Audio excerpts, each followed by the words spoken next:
શ્રાવણ મહિનાનો પ્રથમ દિવસ હોય અને જામનગર એટલે આપણું છોટી કાશીનું બિરદાવેલું જામ સાહેબનું શહેર છે। આ જામનગર જે જામ સાહેબે આપેલું આ તળાવના અમૂલ્ય ભેટના કાંઠે વર્ષો જૂનું જંગલેશ્વર મહાદેવ મંદિર જે અહીંયા સ્થાપિત હતું, આજે કોઈને પૂછ્યા વગર એ મંદિરને પ્રથમ દિવસે શ્રાવણ મહિનાના પ્રથમ દિવસે જ આ મંદિરનો આ નફોટોએ ભોગ લીધો છે। ભારતીય જનતા પાર્ટીના પદ અધિકારીઓએ ભોગ લીધો છે।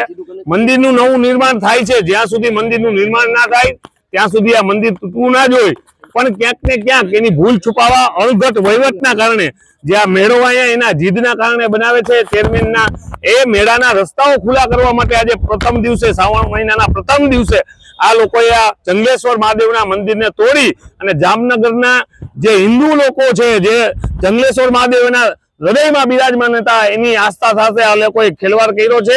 ભગવાન એને ક્યારેય માફ નહીં કરે। આ લોકોએ વારંવાર, હું કહું છું કે ભારતીય જનતા પાર્ટીના ધારાસભ્યની 10 મીટર સામે ઓફિસ છે, એ પણ એને ભોગવવું પડશે ભવિષ્યમાં, કેમ કે મંદિર આસ્થાથી બનેલું હોય છે, મંદિર હૃદયથી બનેલું હોય છે। કોઈ આ ઈટોનો સવાલ નથી કે તમે ગમે ત્યારે એને તોડી નાખો, પણ હું કહેવા માંગુ છું જામનગરની આ સંસ્થાઓ છે, જે બજરંગ દળ છે, જે હિન્દુ સેનાઓ છે, જ્યારે જ્યારે આ મુદ્દાઓ આવે છે ત્યારે ક્યાં ઘરમાં સુઈ જાવ છો?